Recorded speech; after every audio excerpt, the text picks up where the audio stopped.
তাহলে যদি গর্ভফুল না পড়ে তাহলে কি হাত দিয়ে টেনে বের করবেন?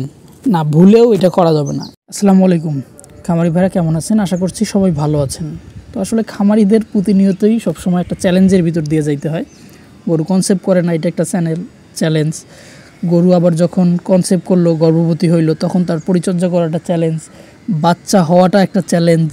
মানে এগুলো সব আল্লাহর ইচ্ছাই হয়, কিন্তু এখানে বেশ কিছু ঘটনা থাকে, যেই জিনিসগুলো ঘটনা প্রবাহগুলা আপনি যদি বা আমরা যদি এগুলাতে সঠিক সময় সঠিক স্টেপটা নিতে না পারি, তারপরে গর্ভফুল পড়ে না। তো গর্ভফুল না পড়া বিষয়টাকে বলে রিটেনশন অফ প্লাসেন্টা।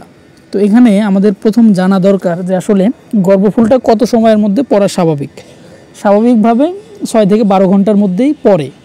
যদি এটা 16 ঘন্টা পর্যন্ত স্বাভাবিক, ঠিক আছে। যদি 16 ঘন্টার মধ্যে না পড়ে, 16 থেকে 24 ঘন্টার মধ্যে, তখন আমরা এটাকে বলি রিটেনশন অফ প্লাসেন্টা, মেডিকেল সায়েন্সের ভাষায়, ভেটেরিনারি সায়েন্সের ভাষায়, যে এটা গর্ভফুল আটকে যাওয়া। তো এটা কী কারণে হইতে পারে? এটা আসলে নির্দিষ্ট কোনো কারণ নাই। হরমোনাল ইমব্যালেন্স হইতে পারে, তারপরে পুষ্টির ঘাটতি হইতে পারে, এছাড়াও আরও অনেক কারণ থাকতে পারে। যেহেতু এটার নির্দিষ্ট কোনো কারণ নাই, সেহেতু এটা কিন্তু আসলে চিকিৎসা করাটা জটিল। অনেক সময় ক্যালসিয়ামের ঘাটতি থেকেও হইতে পারে, কিন্তু বিভিন্ন পুষ্টির ঘাটতি, অনেক সময় বলা হয় যে vitamin A, vitamin E, selenium, এগুলোর ঘাটতির জন্যও হইতে পারে। তো আসলে যেহেতু নির্দিষ্ট কোনো কারণ নাই, তার মানে এটা যখন আপনি কিনা গাভীটা গর্ভবতী অবস্থায় আছে, সেই সময় তার যত্নগুলো ঠিকমতো করতে হবে। এবং গাভীটা যখন বাচ্চা প্রসব করলো, বাচ্চা প্রসব করার পরে বাচ্চার ওজন যদি হয়, আমরা ধরে নেই উদাহরণস্বরূপ বাচ্চার ওজন হচ্ছে 28 কেজি। 28 কেজি যদি বাছুরের ওজন হয়, বাছুরের ওজনের সমপরিমাণ পানি, অর্থাৎ 28 কেজি পানি, এর সাথে আপনি এই সময় গরুকে, যেহেতু গরুর একটা ধকল যায়, ক্যালসিয়ামের একটা চাহিদা থাকে, যেহেতু বাচ্চা প্রসব করছে। আর এগুলো তো ম্যাক্সিমাম এখন সবারই ফ্রিজিয়ান জাতের গরুগুলাই বেশি এই সমস্যাগুলো হয়। দেশি গরুর কিন্তু সচরাচর এই সমস্যা হয় না। তো এগুলো যেহেতু অধিক দুধের গাভী, এগুলোকে একটু আপনি ওই সময় ইনস্ট্যান্ট ক্যালসিয়াম দেবেন। ক্যালসিয়াম 400-500 গ্রামও দিতে পারেন বড় গরুর জন্য। যদি আপনার ক্যালবুস জেল টাইপের ক্যালসিয়াম থাকে, এগুলো একটা দিলেই হবে, এগুলো 300 ml। এর পাশাপাশি জিঙ্ক দিলেন 100 গ্রাম। তারপরে আপনার যদি আপনি ডিবি পাউডার দিলেন 50 গ্রাম বা 100 গ্রাম দিলেন। তারপরে এর মধ্যে 8-10টা খাবার স্যালাইন দিলেন। হ্যাঁ, এর মধ্যে আপনি খাবার স্যালাইন যদি না থাকে, তাহলে চিনি বা গুড় দিতে পারেন। কতটুকু দেবেন? 250 গ্রাম দেন বা 300 গ্রাম দেন। এই জিনিসগুলো সহকারে 8-10টা পাকা কলা সহযোগে গরুটাকে দেন, তাহলে ক্যালসিয়াম, ম্যাগনেসিয়াম মোটামুটি ইনস্ট্যান্ট কিছু সাপোর্ট গরুটা পাবে ইনশাল্লাহ।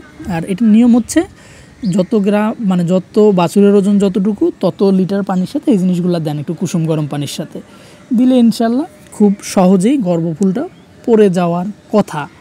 যদি ব্যতিক্রম হয়, আপনার প্রতিটা প্রাণীর, গরুর ক্ষেত্রেই যদি ধরেন, প্রত্যেকটা গরুর শরীর কিন্তু আলাদা, আল্লাহর সৃষ্টি, প্রতিটারই গঠন আলাদা, সব কিছু আলাদা। তার মানে ব্যতিক্রম এখানে হইতে পারে। যদি ব্যতিক্রম হয়, আপনি কি করবেন? হাত দিয়ে টেনে বের করবেন? অনেকেই তো তাই করে। এটা করা যাবে না। যারা করেন, এটা ওনারা ভুল প্র্যাকটিস করেন। তাহলে যদি গর্ভফুল না পড়ে তাহলে কি হাত দিয়ে টেনে বের করবেন? না, ভুলেও এটা করা যাবে না। এটা করলে মানে আপনি চোখে দেখতেছেন যে বের করা যাচ্ছে, কিন্তু এটাতে এটা সঠিক পদ্ধতি না, 1 নাম্বার। 2 নাম্বার এটাতে 2-3টা ক্ষতি হইতে পারে। যদি টানাটানি করতে সমস্যা হয়, তাহলে অনেক রক্ত বের হবে, যেটা আপনি বন্ধ করতে পারবেন না, ব্লিডিংটা, 1 নাম্বার। 2 নাম্বার ও এমনও হইতে পারে ভবিষ্যতে ও আর বাচ্চা নাও দিতে পারে, এই সমস্যাটা হইতে পারে। তাহলে আপনি এই রিস্কটা কেন নেবেন, যেখানে এইটা যদি আপনি গর্ভফুলটা না পড়ে, সেখানে খুব বেশি ধরনের সমস্যা হওয়ার সুযোগ নাই, যদি গরুর তাপমাত্রাটা ঠিক থাকে। গর্ভফুল পড়ে নাই, সমস্যা নাই, ও যেভাবে আছে আলহামদুলিল্লাহ, ওরে থাকতে দেন। আপনার কাজ খামারি হিসাবে খেয়াল রাখা যে গরুর শরীরের তাপমাত্রাটা বাড়তেছে কিনা, বা অন্য কোনো গরুর সমস্যা আছে কিনা। যদি অন্য কোনো সমস্যা না থাকে, গরুর তাপমাত্রা ঠিক থাকে, তাহলে আপনার চিন্তা করতে হবে না। 8-10 দিন পরে খেয়াল করেন, যদি গরুর পুঞ্জ দেখেন যে পুঞ্জ বের হচ্ছে, বা ওই রকম আঠালো কিছু বের হচ্ছে, তখন একজন ভেটেরিনারি ডাক্তার দিয়ে চিকিৎসা করায় নেবেন। চিকিৎসা কি, উনি ওটা অ্যান্টিবায়োটিক দিয়ে ওয়াশ করে দেবেন, ইনশাল্লাহ ভালো হয়ে যাবে। এটাই সমাধান। আর আপনি যদি দেখেন যে জ্বর নাই বা অন্য কোনো সমস্যা নাই, আপনার ডাক্তার দেখারও দরকার নেই। 10-12 দিন পরে দেখলেন কোনো পুঞ্জ নাই বা কোনো সমস্যা নেই, তাহলে আলহামদুলিল্লাহ কোনো সমস্যা হওয়ার কথা না, সমস্যা হয় না। আপনি হুদায় টানাটানি করবেন না। আপনি আপনার এই যে রিস্কটা নিচ্ছেন, একটা গাভী আপনি হারাইতে পারেন। তো আপনি এটা কেন করবেন, যেখানে আপনার এই রিস্ক না নিলেও চলতেছে। চেষ্টা করবেন গাভী যখন গর্ভবতী অবস্থায় থাকবে তখন গাভীকে পুষ্টিকর খাবার দেবেন, পর্যাপ্ত পুষ্টিকর খাবার, মানে গরুর পুষ্টিকর খাবার হচ্ছে যথেষ্ট পরিমাণে ঘাস দেবেন, একটা মোটামুটি ভালো মানের একটু দানা খাবার দেবেন, অতিরিক্ত দানা খাবার দরকার নাই।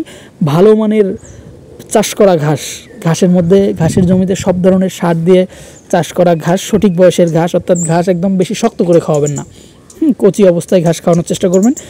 নাইট্রোজেন বা ইউরিয়া বা ডিএপি দেওয়ার 20-21 দিন পরে ঘাসটা খাওয়াবেন মোটামুটি, তাহলে ইনশাল্লাহ গরু ভালো পুষ্টি পাবে ঘাস থেকে। পাশাপাশি দানাদার খাবার দেন, কিছু ভিটামিন মিনারেল সাপ্লিমেন্টগুলো দেন, ইনশাল্লাহ দেখবেন যে খুব সহজে বাচ্চা প্রসব করবে, গর্ভফুলও পড়বে।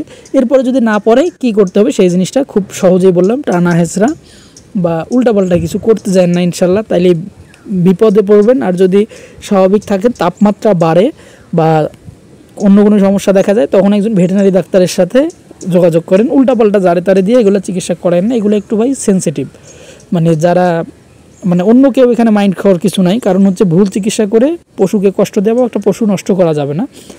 আপনার যিনি এই চিকিৎসাটা দেওয়ার যোগ্য, আপনার তার কাছে যাইতে হবে। যদি চিকিৎসা নিতে হয় একজন ডিবিএম ডাক্তারকে ডাকবেন, সোজা বাংলায়।